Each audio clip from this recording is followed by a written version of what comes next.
Kemudian dilanjutkan dalam ayat yang lain. Surat An-Nahl ayat 96, ma indakum yanfad. Apa yang ada pada kalian, yaitu minat dunia, dari perkara-perkara dunia itu, yanfad, yafna, akan sirna, tidak ada yang kekal di dunia ini. Kau punya harta, suatu saat akan hilang.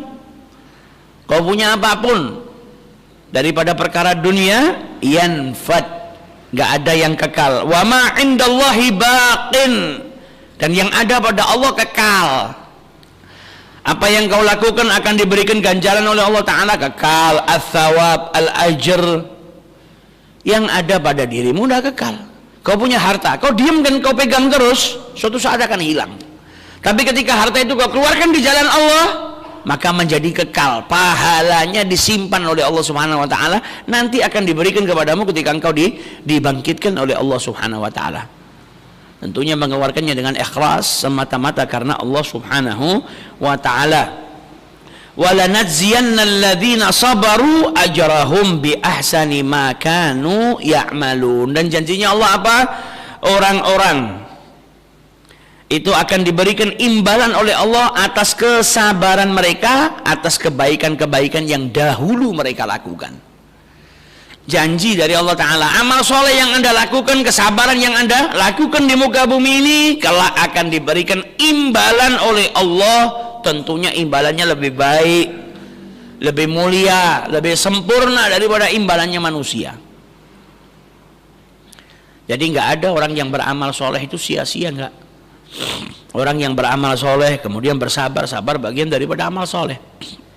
Kelak akan diberikan ganjaran atas kesabaran mereka, atas kebaikan yang mereka lakukan. Orang ini pernah dizalimi tapi dia sabar dan dia memaafkan, ini akan diberikan imbalan yang besar dari Allah Ta'ala.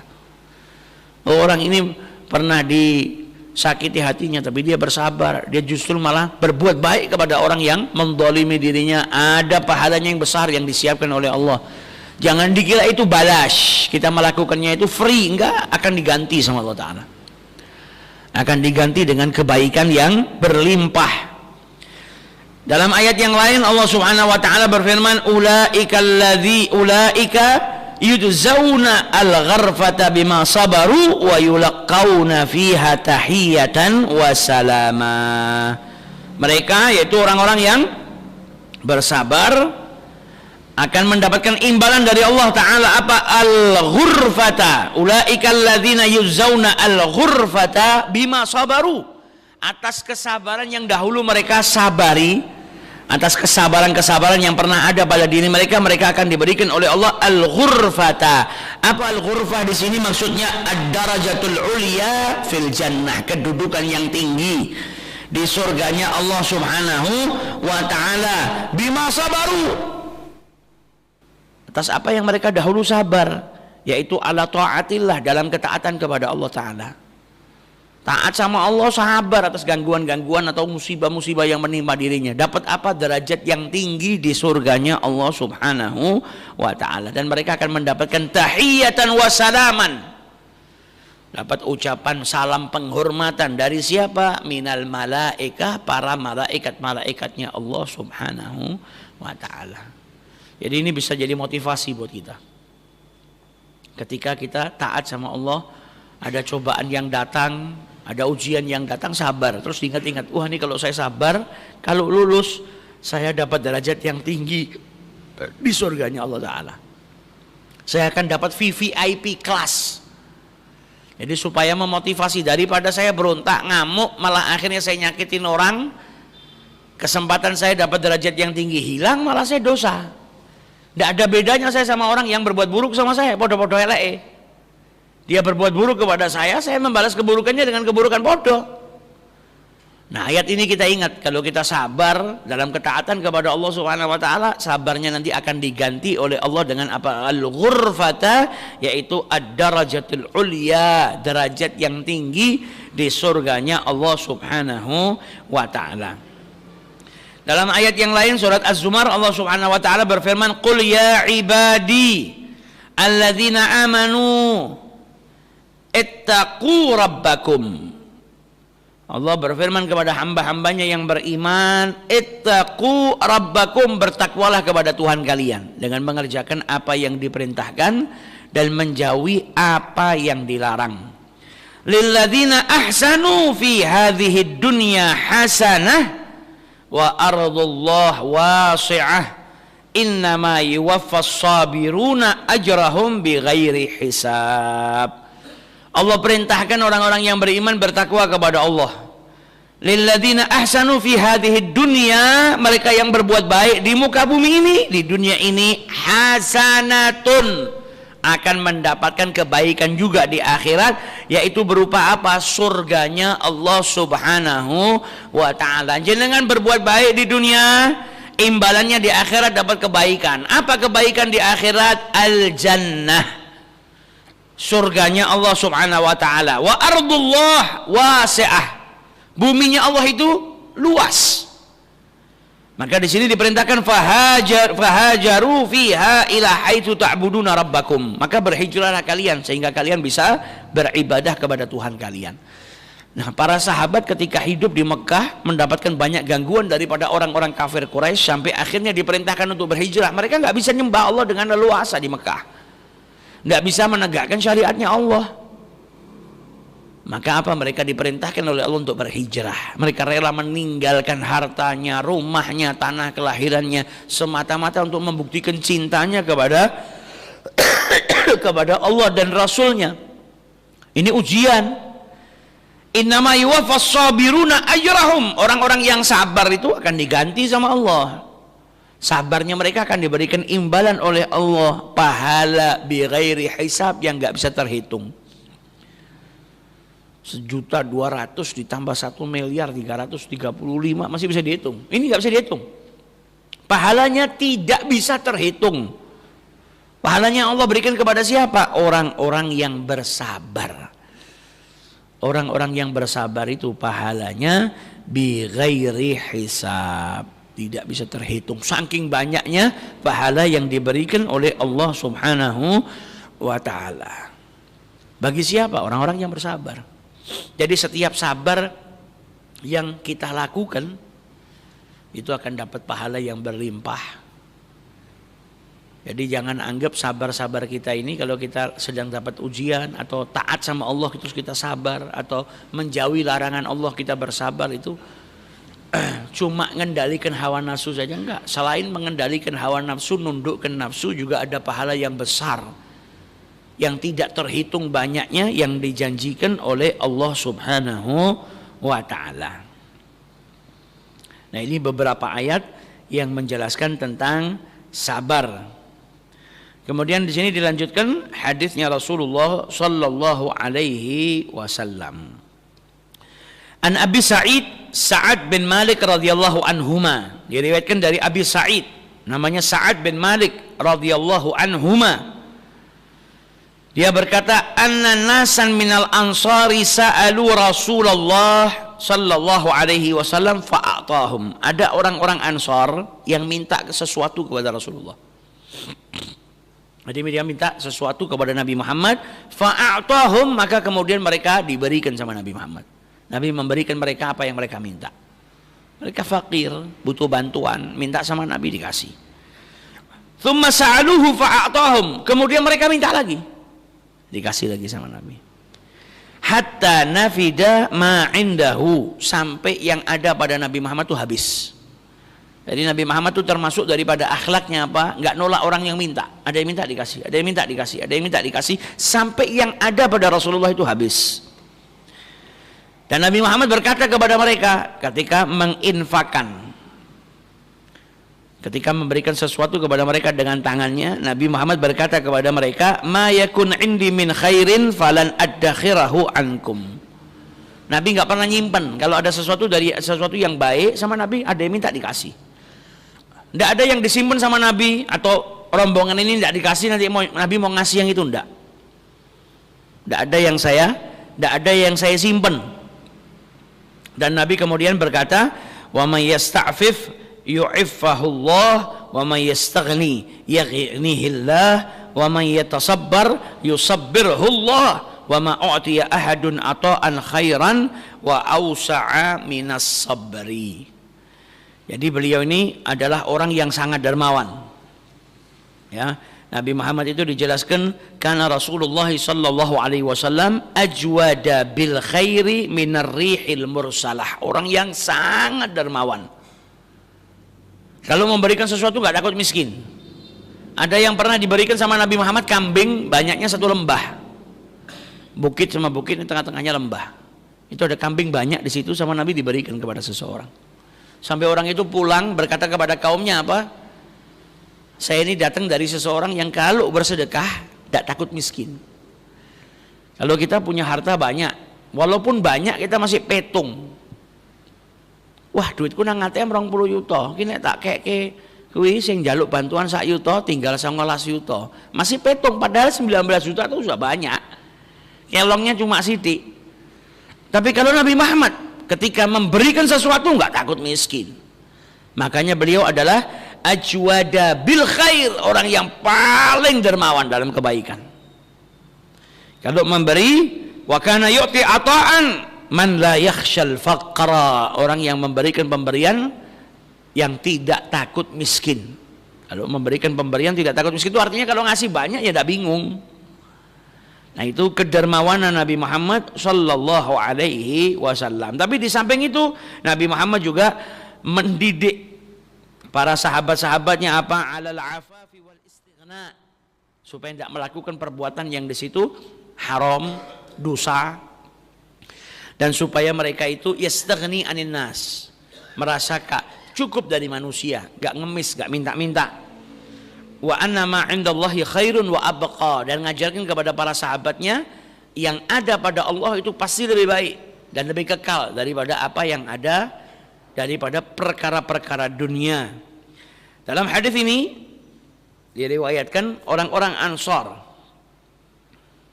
datang kepada Nabi Muhammad kemudian minta sedikit daripada harta, fa'atahum, diberikan sama Nabi Muhammad. Tsumma sa'aluhu, kemudian mereka minta lagi, diberikan lagi sama Nabi Muhammad, sampai apa yang ada pada Nabi Muhammad daripada harta itu hilang, habis, diberikan kepada orang-orang yang minta kepada beliau. Kemudian Nabi menjelaskan, fabayyana lahum an-nabiyyu sallallahu alaihi wasallam annahu la yamna anhum syai'an minal mal yakunu indahu fayahtafid bihi li ghairihim. Nabi juga menjelaskan kepada mereka kalau Nabi itu tidak menyembunyikan, semua dikasihkan. Gak ada yang sama Nabi itu disimpan mau diberikan kepada selain mereka, tidak ada. Makanya ketika mereka minta dikasih sampai habis. Tidak ada yang disimpan sama Nabi Muhammad. Kemudian Nabi Muhammad memberikan nasihat kepada mereka, mengarahkan mereka. Wa haffahum alal isti'faf. Ya, dan dikatakan sama Nabi Muhammad, Nabi mengajarkan kepada mereka, faman takhallaqa bil iffati amma harramallahu alaihi sawa'un fi ma'kali aw masyrabin aw malbasin wa nahwi dzalik a'ahanahu Allahu 'alaiha wa hasalat lahu. Siapa yang jaga dirinya, baik itu makanannya, minumnya, pakaiannya, dari perkara-perkara yang diharamkan oleh Allah Ta'ala, punya sifat iffah, jaga kehormatannya, jangan sampai melakukan perkara yang haram, maka dia akan dijaga dan akan mendapatkan itu daripada Allah Subhanahu wa Ta'ala. Dan juga Nabi Muhammad mengajarkan untuk tidak ngemis kepada manusia, jangan minta kecuali kepepet betul. Kalau nggak kepepet, jangan biasakan diri kalian untuk minta-minta kepada orang lain. Diajarkan sama Nabi Muhammad supaya punya kaya hati. Ayustaghna al-insan amma fi aidin nas, jadi merasa kaya daripada apa-apa yang ada di pada tangan manusia. Wa yastaghni bima indahu minal yasir anil mas'alah, dan merasa cukup dengan apa yang ada pada dirinya sehingga tidak minta-minta. Fala yas'alu illa idza kana mutarran, enggak minta kepada orang lain kecuali betul-betul terpepet. Wa yaj'al al-qalil fi 'ainihi katsiran, dan memandang yang sedikit yang ada pada dirinya sesuatu yang banyak. Nah, itu yang diajarkan oleh Nabi Muhammad SAW. Yang minta tadi dikasih, tapi terus diarahkan sama Nabi. Ayo punya kaya hati. Yang sedikit disyukuri. Jangan sampai minta-minta sama orang kecuali betul-betul terpepet sudah. Dan punyalah sifat iffah. Jangan sampai melakukan perkara-perkara yang diharamkan oleh Allah Subhanahu wa Ta'ala.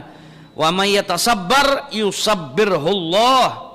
Barang siapa yang ngobati dirinya dengan bersabar dari sempitnya kehidupan, dari susahnya cari pangan, daripada ujian-ujian yang menimpa dirinya di dunia ini, maka dia akan mendapatkan ganjaran daripada Allah Subhanahu wa ta'ala. Dan Nabi kemudian menjelaskan wa ma u'tiya ahadun ata'an, dan seseorang itu tidak mendapatkan pemberian yang terbaik, yang terafdol, yang terluas daripada sabar. Jadi kalau seseorang itu punya sifat sabar, itu pemberian terbesar dari Allah untuk dirinya.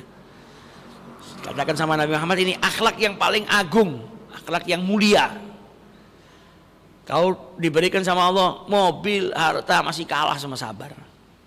Karena Nabi katakan apa? Wa ma u'tiya ahadun, dan seseorang itu tidak diberikan atau mendapatkan sesuatu ata'an, sebuah pemberian, khairan wa ausa, lebih baik dan lebih luas daripada sabar. Jadi Nabi kalau ada orang minta dikasih, kemudian dinasihatin sama Nabi Muhammad. Kita kalau ada orang minta, kita mampu beri, kasih. Kalau tidak mau ngasih, tidak punya, kasihkan ucapan yang baik. Kasih ucapan yang baik. Jangan ditolak dengan kata-kata yang kasar, tapi dikasih dengan ucapan yang baik. Bahkan orang-orang soleh zaman dahulu itu, mereka saking tidak maunya nolak orang yang minta, kalau tidak punya sesuatu, terkadang mereka masuk ke dalam ngambil jarum sama benang. Fakir miskin tadi bajunya yang sobek-sobek dijahitkan. Dia nggak bisa beri makanan, nggak bisa beri harta karena dia hari itu nggak punya, tapi paling tidak dia memberikan kebaikan apa? Bajunya dijahitkan yang sobek. Saking apa? Jaga akhlaknya, nggak mau nolak orang. Nah, kita kalau mau nggak punya sesuatu, mau nolak, tolaklah dengan ucapan yang baik. Doakan orang itu, kasih ucapan-ucapan yang baik. Jangan dikasih cacian, sumpah serapah atau kata-kata yang tidak baik. Justru nanti malah nyakitin hatinya orang yang minta tersebut. Kemudian dalam hadis yang lain diriwayatkan oleh Anas ibnu Malik radhiyallahu taala anhu, sami'tu Rasulullah sallallahu alaihi wasallam yaqul, aku mendengar Nabi sallallahu alaihi wasallam bersabda, innallaha azza wa jal qal, Allah subhanahu wa taala berfirman, berarti ini hadis qudsi, idza btalaitu abdi bihabibataihi, jikalau aku uji hambaku dengan kehilangan dua kekasihnya, habibatai. Apa yang dimaksud dengan habibatai atau dua kekasih ini? Kedua matanya. Kenapa kok mata itu disebut dengan kekasih? Karena sangat dicintai. Tidak ada orang yang nggak cinta sama mata. Mata ini bisa menunjukkan kebaikan, mata ini bisa menunjukkan kepada kita mana yang buruk, mana yang baik, mana yang indah. Terkadang mata itu ketika melihat sesuatu bisa bikin bahagia hati. Makanya disebut habibatai, kecintaannya manusia.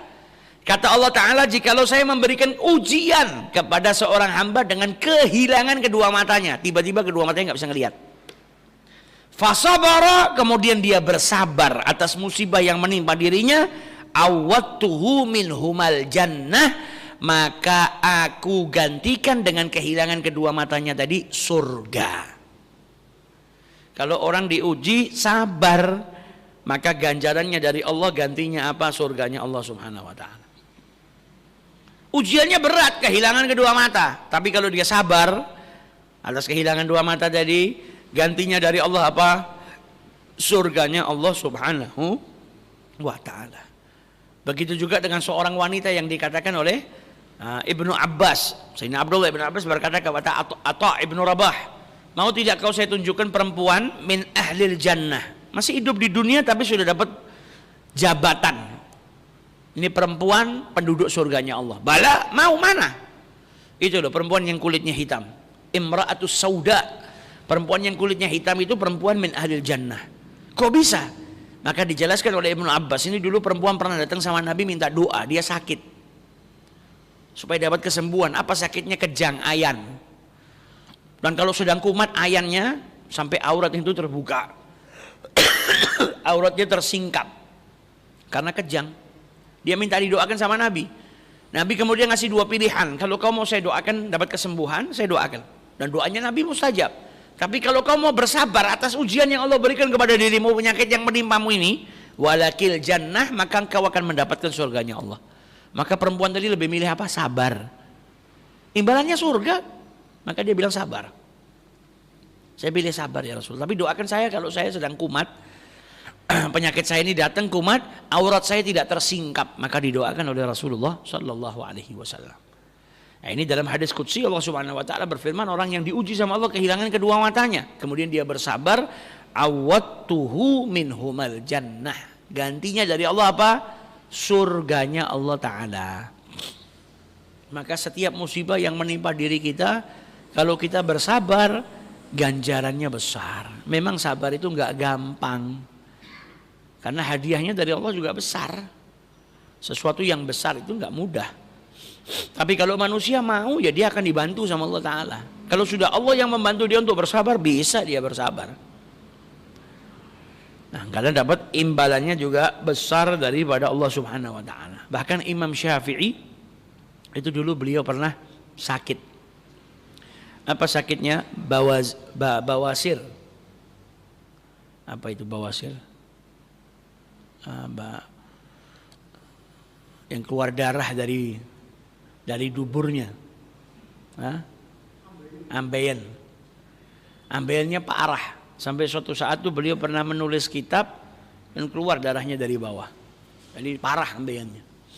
Akhirnya beliau berdoa dan berkata apa? Ya Rab, in kana ridhaka, jikalau keridhaanmu itu terdapat dalam ini ujian yang kau berikan kepada saya, fazidni, maka tambahkan saya. Kalau memang dalam penyakit ini terdapat keridhaan buat saya, tambah, no, enggak apa-apa ya Rab. Sampai berkata seperti itu. Tapi beliau ditegur sama gurunya, jangan berkata seperti itu. Saya dan anda ini bukan lasna min rijalil bala, bukan orang-orang yang kuasa menerima ujian dari Allah Ta'ala. Tapi mintalah al-afiyah, mintalah kesembuhan dari Allah. Tapi dalam hal ini menunjukkan bagaimana sabarnya Imam Syafi'i. Ketika dapat ujian, ya kalau memang keridhaannya Allah saya bisa dapatkan karena ujian ini, ya tidak ada masalah. Beliau enggak berontak. Jadi beliau ditegur, jangan minta seperti itu, tapi mintalah al-afiyah, mintalah kesembuhan, keselamatan dari Allah. Karena Sufyan Ats-Tsauri, kalau tidak salah Imam Sufyan Ats-Tsauri juga beliau berkata apa? Saya itu dikasih kenikmatan sama Allah kemudian bersyukur lebih saya sukai daripada dikasih ujian kemudian saya bersabar.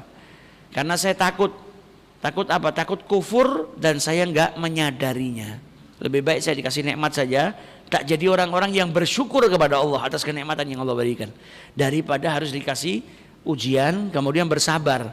Karena terkadang ada orang yang diuji sama Allah nanti dia nggak terasa, ngomel-ngomel, akhirnya apa? Ngomelnya lari ke Allah Ta'ala. Takutnya apa? Dia kufur tanpa dia sadar. Nah, kita sabar ini tadi, kalau diuji sama Allah orang bersabar pahalanya kan besar. Tapi ya jangan terus minta diuji sama Allah Ta'ala, karena belum tentu kita kuat. Belum tentu kita kuat. Wah, kalau kehilangan kedua mata imbalannya surga, harus tak minta. Wah, tidak benar ini. Jangan, belum tentu kita kuat. Dan tidak boleh minta seperti itu. Tapi mintalah al-afiyah kepada Allah. Allah itu paling suka kalau ada hambanya yang berdoa kepada Allah minta keselamatan.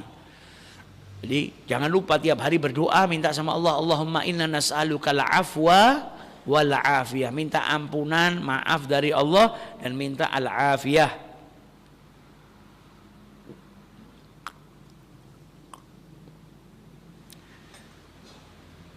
Jadi ini sabar kepada ujian yang diturunkan oleh Allah Subhanahu wa Ta'ala. Kemudian diriwayatkan oleh Sayyidina Anas bin Malik radhiyallahu taala anhu, marran Nabiy sallallahu alaihi wasallam bi imra'at tabqi indal qabri. Nabi Muhammad pernah melewati jalan, di situ ada seorang wanita yang sedang nangis di kuburan. Ada wanita sedang nangis di kuburan.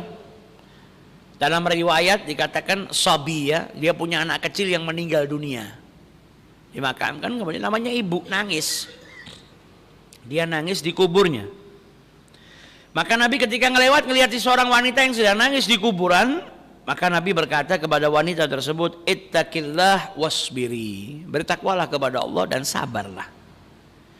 Wanita tadi nggak tahu kalau yang bicara Nabi Muhammad. Karena sedang nangis. sedang sedih, nangis. Dia nggak tahu kalau yang ngomong, yang nasihati dia Nabi Muhammad. Faqalat, maka wanita tersebut berkata, ilaika anni, ibta'id anni, menjauhlah kau dari saya. Diusir Nabi Muhammad. Ilaika anni, fa innaka lam tusab bi musibati. Kau itu tidak tertimpa musibah sebagaimana musibah yang nimpa saya. Dalam riwayat dia kehilangan anaknya. Jadi Nabi disuruh jauh dari dirinya, ditinggal sama Nabi. Nabi kemudian pergi, dan wanita itu nggak tahu kalau yang nasihati dia adalah Rasulullah Shallallahu Alaihi Wasallam. Faqila laha, kemudian ada yang ngasih tahu kepada dia, kau nggak tahu nggak tadi yang nasihati kau ini siapa? Nggak tahu, itu Rasulullah. Kaget dia. Dia merasa bersalah mengucapkan itu kepada Nabi Muhammad. Maka kemudian dia pergi ke rumahnya Nabi Muhammad Shallallahu Alaihi Wasallam. Fa'atat baban Nabi Shallallahu Alaihi Wasallam, falam tajid indahu bawabin. Dia datang ke rumahnya Nabi, dan dia mendapati di rumahnya Nabi itu nggak ada penjaga pintunya. Nabi Muhammad bukan raja. Orang mau ketemu Nabi ke rumahnya Nabi ketemu. Nggak ada hujab yang jaga pintu, nggak ada. Nggak ada haris satpam, nggak ada. Mutawadhi, Nabi itu orang yang rendah hati. Perempuan tadi datang ke rumahnya Nabi, kemudian berkata, lam a'rifka, saya nggak tahu engkau ya Rasulullah. Tadi yang nasihati saya, engkau itu saya nggak tahu. Jadi seakan-akan dia minta maaf atas ucapannya tadi dia. Ilaika anni, menjauhlah engkau dariku. Engkau itu tidak tertimpa musibah seperti yang menimpa diriku. Ta'tadzir min Rasulillah. Jadi perempuan ini minta maaf ucapannya dari Rasulullah Shallallahu Alaihi Wasallam. Kemudian Nabi Shallallahu Alaihi Wasallam bersabda, innamas sabru inda sadmatil ula. Sabar itu di saat pertama kali orang itu tertimpa musibah. Nah, itu susah. As-sabru inda sadmatil ula. Sabar ketika musibah itu pertama kali nimpa dirinya, itu bukan hal yang mudah. Kalau ada orang yang bisa bersabar ketika tertimpa pertama kali ujian atau musibah yang menimpa dirinya, itu orang hebat. Kalau setelah itu, setelah berjalannya waktu, manusia melupakan musibah yang menimpa dirinya. Iya kan? Misalnya ada orang kepaten, orang yang dia cintai meninggal dunia. Yang berat itu kan inda sadmatil ula, ketika musibah itu pertama kali nimpa dirinya. Kalau seminggu setelahnya orang sudah mulai melupakan. Setahun setelahnya lali sudah. Tapi yang butuh sabar itu ketika apa? Ketika sadmatul ula, pertama kali ujian itu menimpa manusia, dia bisa bersabar, derajatnya tinggi di sisi Allah Ta'ala. Kalau ma'amururil ayam, dengan berjalannya waktu, manusia sudah mulai melupakan musibah yang menimpa dirinya. Tapi sadmatul ula ini yang kita pertama kali tahu, dapat kabar uang kita hilang. Wah, itu yang berat. Kalau sudah 5-6 hari ya masih berat, tapi sudah nggak seperti yang pertama. Ada orang yang kita sayangi meninggal, itu pertama kali dia dapat musibah, itu yang besar. Nah, itu orang-orang kuat, orang-orang yang bisa bersabar, orang-orang yang kuat. Dan itu bukan orang-orang zaman dulu, banyak hatta di zaman sekarang orang-orang yang terdidik dengan sabar itu banyak. Saya pernah punya guru, punya anak perempuan. Namanya anak perempuan, bapak itu cintanya sama anak sama ya, mau laki mau perempuan, tapi biasanya ada kedekatan tersendiri dengan anak wanita, apalagi masih kecil. Guru saya itu anaknya meninggal dunia. Kita saat itu di pondok dapat kabar, ya Allah, anaknya guru meninggal dunia. Terus kita sudah bayangkan bagaimana sedihnya beliau. Jenazah dibawa ke masjid, disolatkan, orang mengucapkan bela sungkawa, beliau hanya mengucap alhamdulillah. Jadi bisa bersyukur kepada Allah walaupun di saat tertimpa musibah. Orang mengucapkan bela sungkawa, beliau bilang alhamdulillah, al-baqa'u lillah, alhamdulillah, al-baqa'u lillah. Disolatkan asar, habis itu dimakamkan. Yang namanya orang tua habis kehilangan anak itu biasanya istirahat, nenangkan hati. Tidak, maghrib beliau sudah ngajar. Ngajar, buka kitab, ngajar seakan-akan nggak tertimpa musibah.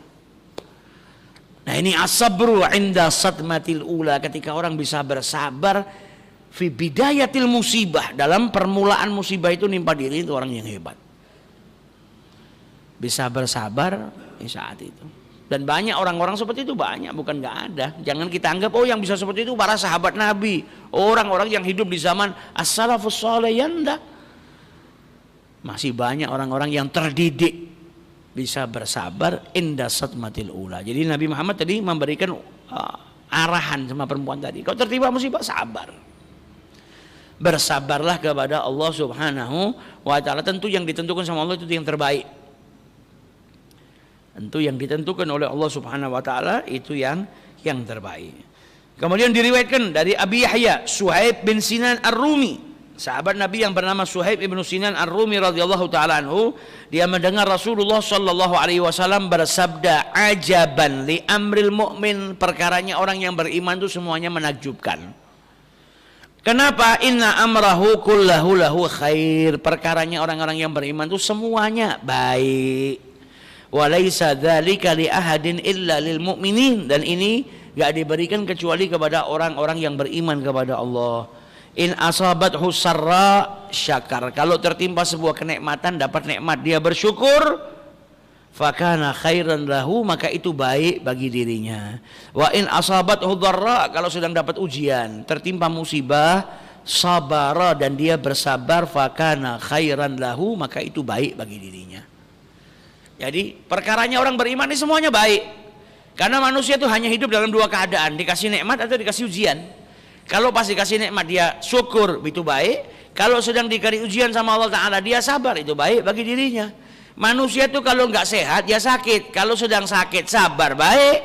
Kalau sedang sehat bersyukur, baik. Manusia hanya dalam dua keadaan, dalam keadaan berlimpah harta atau dalam keadaan fakir miskin.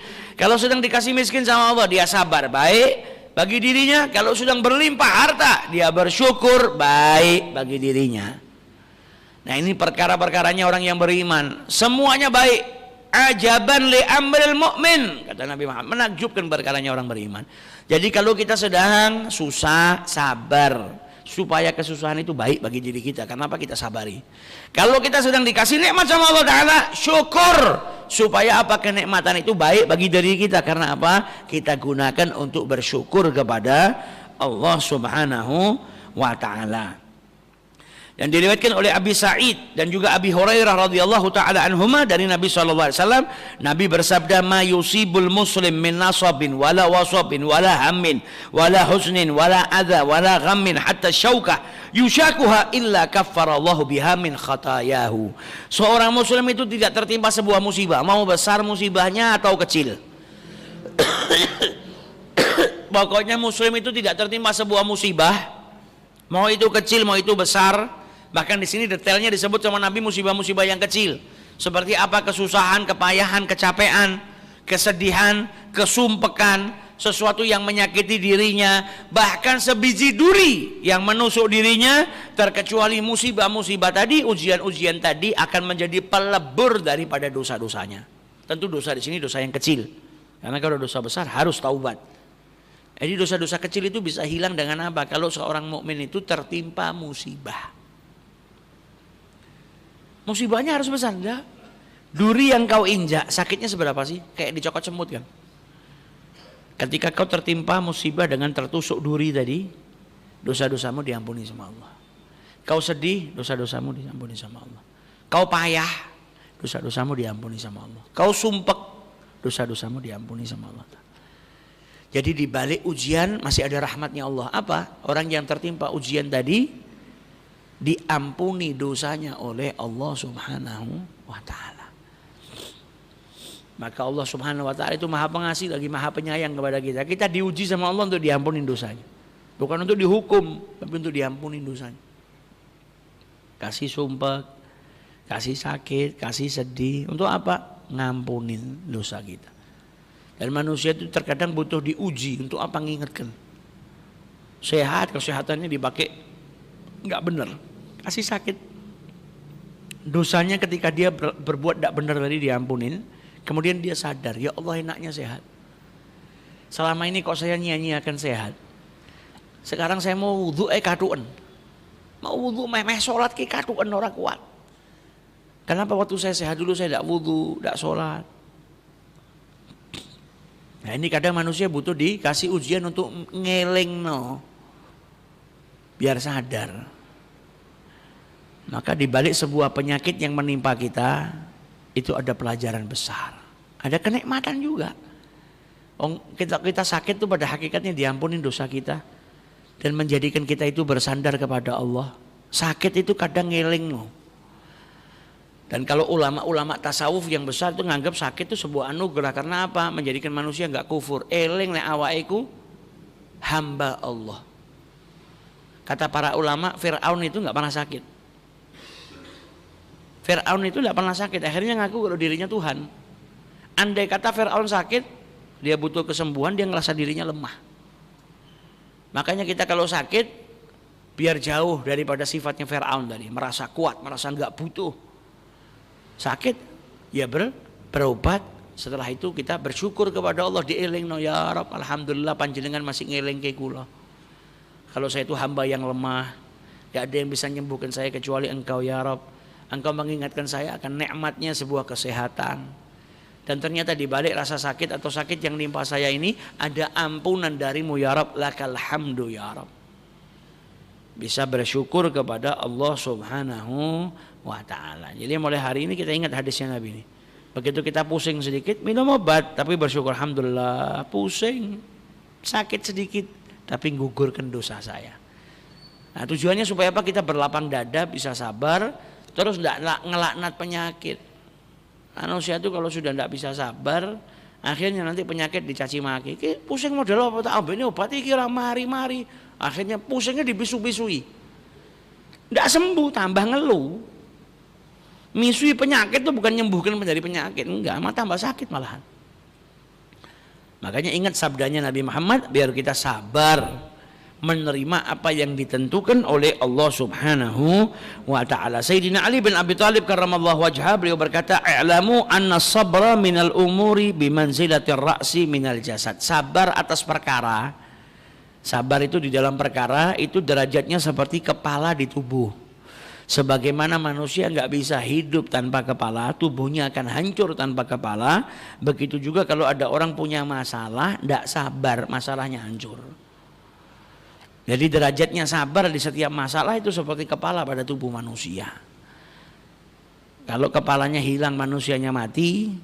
Kalau punya perkara, punya masalah, sabarnya hilang, masalahnya tambah rungsek, tambah hancur.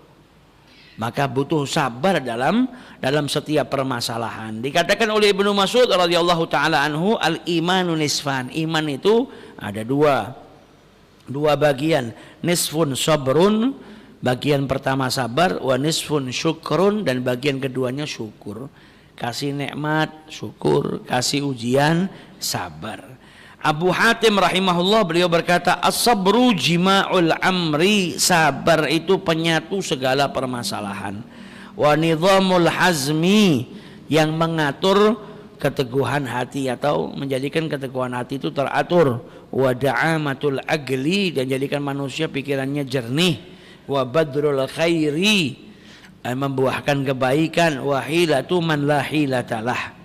Sebagian ahli hikmah mereka berkata, as-sabru miftahud dhafar. Sabar itu kuncinya keberhasilan. Wa tawakkal 'ala Allah, dan bertawakal kepada Allah itu rasulun najah, utusan keberhasilan. Tawakal itu utusannya keberhasilan. Sabar kuncinya keuntungan, kuncinya keberhasilan. Mau berhasil sabar. Orang yang tidak sabar tidak berhasil.